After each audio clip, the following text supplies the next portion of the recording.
here in the candidates, so maybe this is a chance for Wesley. As okay, you predict the first move right, James. Knight f3 on move one, c5. The F3, reply, we're C5. off.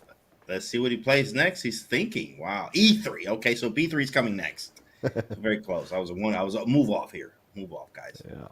Oh, now you're predicting it now. Is this the move? It's kind of he's thinking too. Like he can play D4, C4, Bishop E2, B3. I think he wants to play B3 so bad, but he's like, I don't really want to play it now. But should I play it? Should I not? B3. Shout out to the Diego in chat though with the 5 subs. Thanks for that. Yeah, great prediction. B3 on the board. I think you're right. Like, it was a matter of time before he played this. It's his kind of blitz weapon, right? And normally you don't want to show your opponent your best weapons too soon in a match, but Hikaru, he respects Wesley that much, and now he's going for the double fianchetto. Both of them are bishops on the long diagonals. What do you make of this? So solid from both of them. Absolutely, so solid here. In fact, actually, I love Chessable, of course. I have a nasty streak on there, but I say that to say, one who recommends this from Black side is Spidler. Spidler likes this, and it's part 2 of the Grunfeld, where he actually recommends you just go for this double fianchetto setup, which scores very well. You go D5 and C5, put the knight on C6 or D7, sometimes A6, depending on what White's doing here. But I think Wesley chose a very solid choice here for Wesley. So being Wesley so solid, I think this was a very absolutely great choice. So a very long game that can ensue here for sure. Yeah, and we see the first exchanges of this match. Pawns coming off, bishop taking a knight in the center, and it's exactly what you said. Like knight A3, knight on the edge of the board to support the pawn. Nice. Rook C1 ideas, and knight B5 too as well. I mean, you could go E5. I guess you'll have not sort of a hanging pawn structure here, but we do kick the bishop back. But is that necessary? E5, maybe bishop B2, and then, I don't know, rook C8 instead. Mm-hmm. What are your predictions here? Do you think we'll see C4, maybe a capture in the near future, and loads of pieces coming off the board? Is that what we're going to see in this middle game coming up? Yeah, he's building up with rook to C1 here.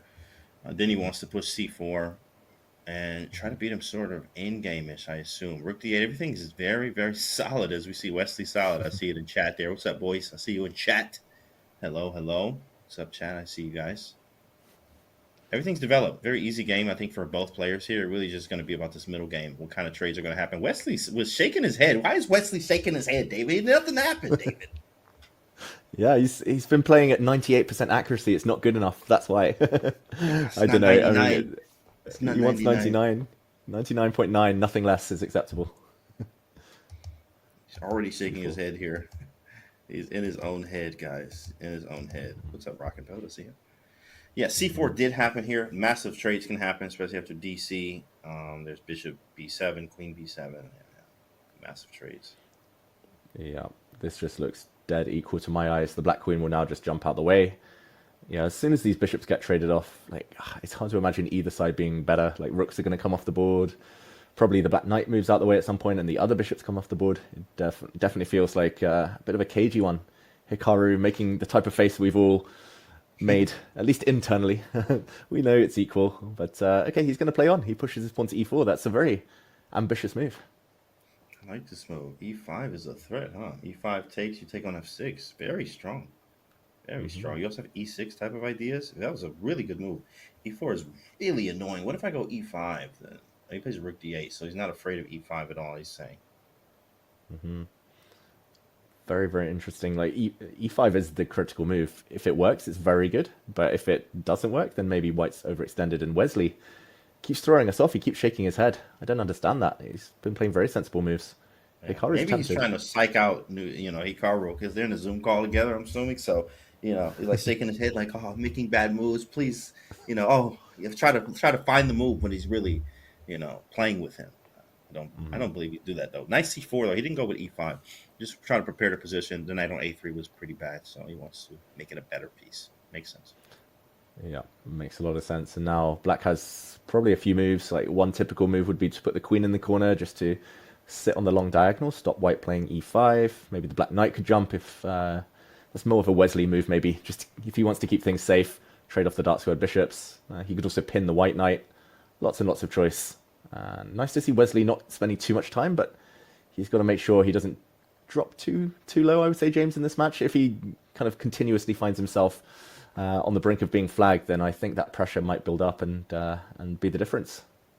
That is one thing that we have to always remember. Hikaru is absolutely so fast, like it's incredibly fast. And wait a second, Bishop A6, E5 really feels good now because the bishop off the diagonal. We open the bishop up. E6 could be a possibility at some point too. Obviously, we have to watch out for the D4 bishop hanging in some lines there, lots of lines. But E5 is a very, very tempting move to play. Mm-hmm.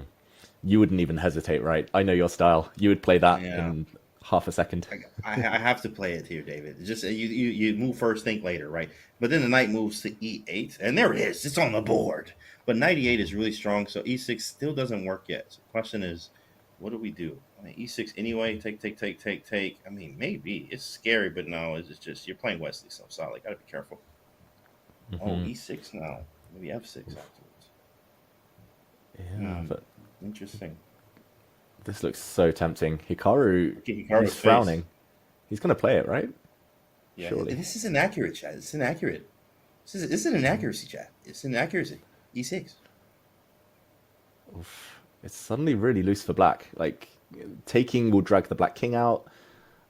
This knight is hanging in the air in lots of lines. I mean, your F6 is probably one of the best moves, but that black bishop is not going to be loving life after that move.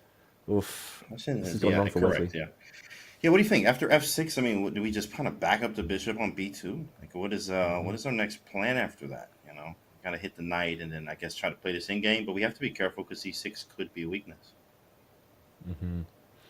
I wouldn't be shocked if Hikaru goes like just H4, H5 and starts just keeping the tension, trying to open up the black king. Wesley... Jay, thanks for the 5. We see you in chat there. Chat with the love. Yeah, I want to know chat's predictions. Who are they supporting? Who do they think will win and make it through to London? Such a big match. So much money on the line as well as honor, pride. We all know we got a lot of Hikaru fans in chat. You know, who's not a Hikaru fan, right? At the same time, who is a Wesley fan? That's what I'm looking for. Where are the Flexley So fans? Well, big Flexley here. Who is a Wesley So fan? Let's see you in chat if you're there. Mm-hmm. And maybe Wesley's calculating like bishop takes bishop and moving his king after a check. And okay, he doesn't play it. I was going to say knight c3. Look at the bar. Maybe some forks. And he goes, okay, this is the same idea we looked at. Why is this so bad? Like, I knew it. You see this line, but like, why is it so bad? I mean, this is incredible. Oh, Rick D7. Yeah. Wow. Yeah. It's like so bad. Blue arrow confirms it. Rook D7, the only move to get the advantage for Hikaru. But I think that's a pretty obvious one, James. He's going to find it. And there it is. It's on the board here. No head shake from Wesley there. Yeah, this is an ugly move there. The piece is right inside of the territory there. Maybe Rook D7. Let's say we avoid a trade. Bishop A3 could be annoying. Mm-hmm. Oh, that's a good spot. The E7 pawn is very tender. Oh, he's walked into it. Your move, Bishop A3, looks so scary. Maybe even Rook takes E7 and then Bishop A3. What about that one? Ooh, really nasty. Really nasty moves here. Yeah. Let's see what he goes for. Hikaru is understanding something's wrong here. Also, Wesley down on time. Rook takes E7 is gross, boys. Oh, my goodness. Brilliant move. On the board, David, it's there. He sacrifices the rook. Rook takes E7. Oof. B5 there. And, of course, Bishop A3 and Bishop C6 was the idea, guys, if you were missing. Bishop A3 check, King E8, Bishop to C6. Vicious. Very vicious. Yeah. Wow. Incredible. Maybe we just very quickly show that as Hikaru ponders what to do next. If his rook sacrifice had been captured, King takes E7, that would have been a nasty check. And just to show here, the checkmate. Bishop into C6, this closes the door, and Rook to D7, the only way to keep things going, but not for long. This would have been the end. So we go back as he's pondering what to do next, how to finish it off. B5 happened. Now Hikaru trying the absolute best move here. Is there I always like the crazy moves. 95 is a very fun move. Pawn takes, queen check takes, check, king d6. I think he runs away, but it's fun, obviously. But what is the best? You can just do the easy move, rook f7, and then move the knight. Yeah, I would go the easy route. Route here. He's done the hard work. He's won a pawn. Knight a5 maybe immediately, just to come in with some forks. Looks very, very strong. But Hikaru's burning his time, burning the clock, and he plays rook d7, threatening a fork. Very nice. Yeah, 3e7 threat. And if takes, which is on the board, takes bishop a3. He calculated this in advance. King to g8 is all being played out. Queen e7 with the queen idea on d8. Lean back is going to be a resi. Hikaru is going to take the lead. Wesley, look at that accuracy. It drops so much. It was up at nearly 100% just 6-7 moves ago, but result confirmed. Hikaru wins.